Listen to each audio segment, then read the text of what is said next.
Okay, there we go. We're all set.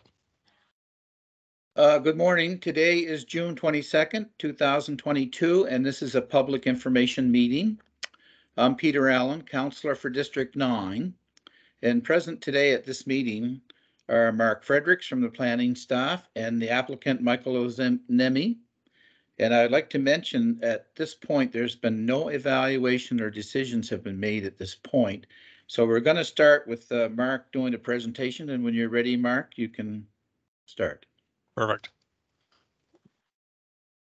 Thanks, Peter. And I'm going to share a screen here, look at a few slides.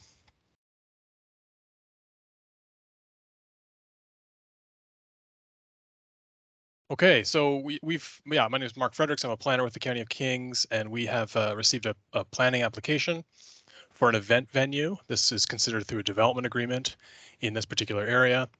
Michael Niemi is the applicant, and the location is 339 Old Post Road in Hortonville. So the purpose of this meeting, this kind of is a fairly early step in the process, but we'd like to inform the public that there's an application happening in the area, go through some of the planning policies, and hopefully receive some feedback from the community.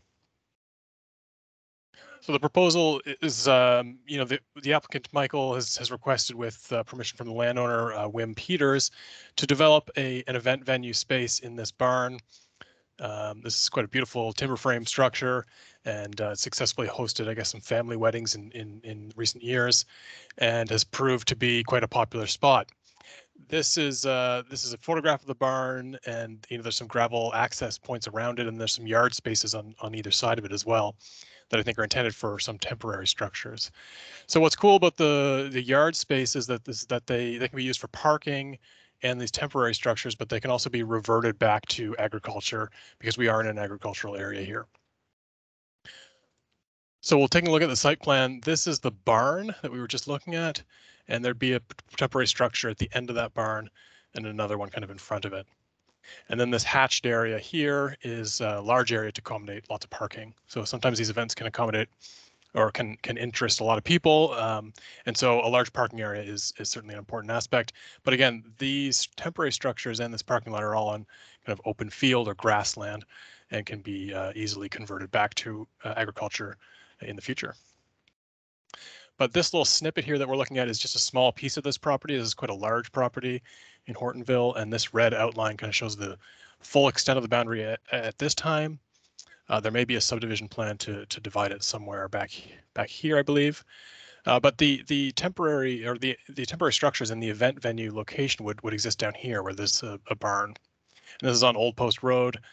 Just south of this is the kind of Tangled Gardens property, and you can access Highway 1 here.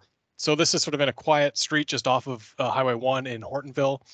Pretty quiet area, quite beautiful, lots of agriculture in the area, including this property. So there's some fields on this property and an orchard, and this barn currently holds tractors, I think. So it's primarily an agricultural building, but there's interest in repurposing it occasionally for special events.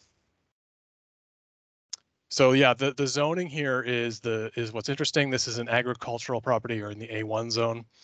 But the municipal council has provided some flexibility for accessory uses. So if you're in the A1 zone and you're a farm business, you can apply to get permission to have accessory uses, and that could include things like event venues or restaurants. Now in this case, the applicants applied for an event venue. And this is a lot of text, so just bear with me. But essentially, this is a section of the municipal planning strategy that describes the process under which we consider applications for an event venue in an agricultural area. So in the A1 zone, council will permit event venues through development agreements, provided we can meet a set of criteria. And those criteria look at whether the event venue is accessory to an operating farm business. And so we confirm with the owner regarding their farm income, to ensure that their farm income is the primary source of income.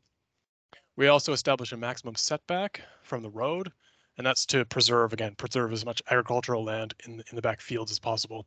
So we establish a setback. Now this barn is already existing, and it's existing quite close to the road. So this one should be easy to satisfy.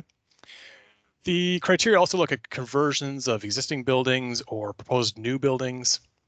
And we want to ensure that the location of those things are in appropriate places, that they don't negatively impact current or future farming operations. This policy goes on to include some other criteria, looking at the temporary structures that may be permitted. Some of these event venues use temporary structures and some don't. So the ones that do, there's a set of criteria around how often they're set up, the maximum number of times they can be set up, how long they can be set up, and the location of them as well on the lot. So these are the sorts of details that we work out through the development agreement. The other criteria look at, well, we exclude cabaret, so it can't be a bar with kind of entertainment. That's not what's being proposed though, so that should be fine. The other criteria is sufficient parking, and we looked at that site plan with quite a large parking area. We want to ensure that that sufficient parking is permeable, ideally, and easily reverted back to agricultural production.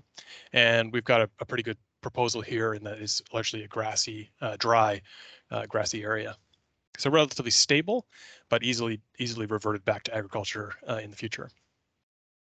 Another criteria here is just the ability to consider fixed roof accommodations. That is to say, you could have a couple of cabins as well. That's not part of this application, but that could be considered. And then the proposal meets the general development agreement criteria. The general criteria, there's a kind of a long list. This is just a snapshot of what these include, but we look to see sort of suitability of the site. You know, is it wet or swampy? Is it super steep?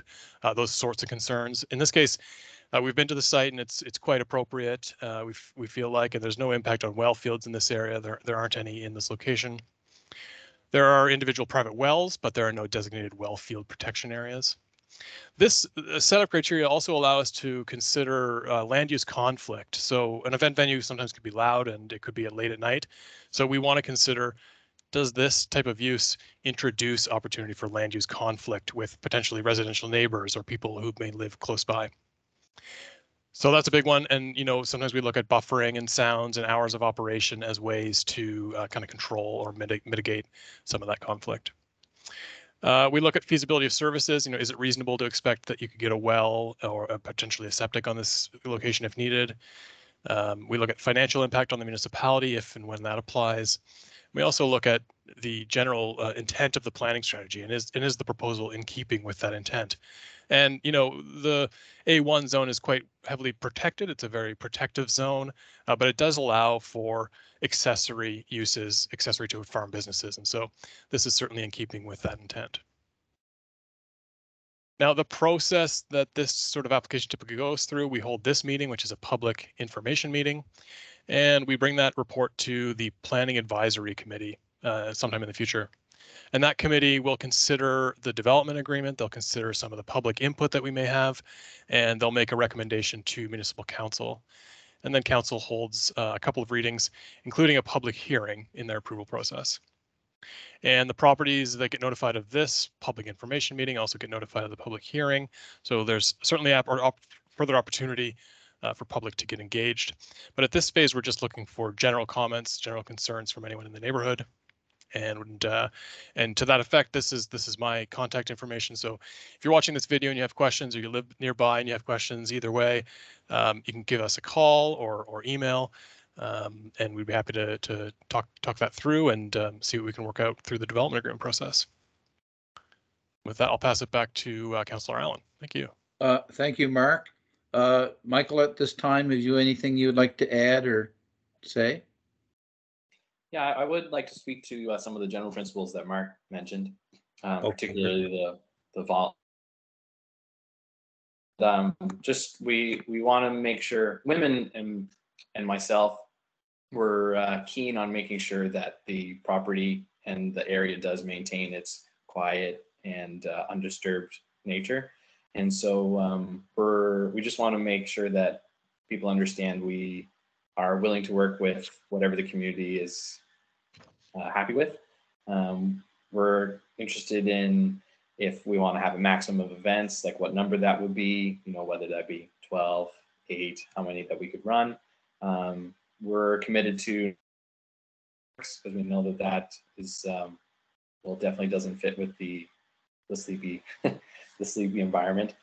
And then we're also like, we know that curfews are a regular restriction that are put on these events. So we're happy to work with that. And we're also happy to discuss, curfews, or like when, the barn doors should be closed for, reducing sound getting out, and items like that. So we just want to make sure that we're willing to meet everybody where we would be satisfactory.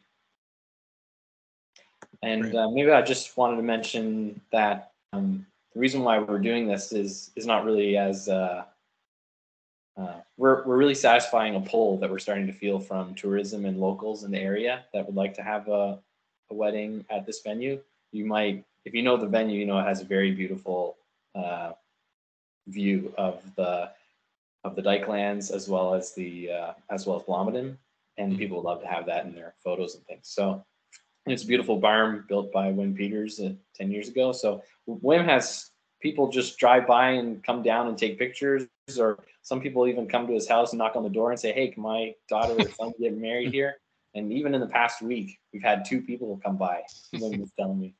And a couple years ago, everyone probably knows we've had family events there, but even one wedding, we had 15 requests. So it's a very popular spot, and we just want to be able to say yes to a select few people. We don't plan on doing it every weekend. We just kind of want to be able to say yes to some folks who would really like it.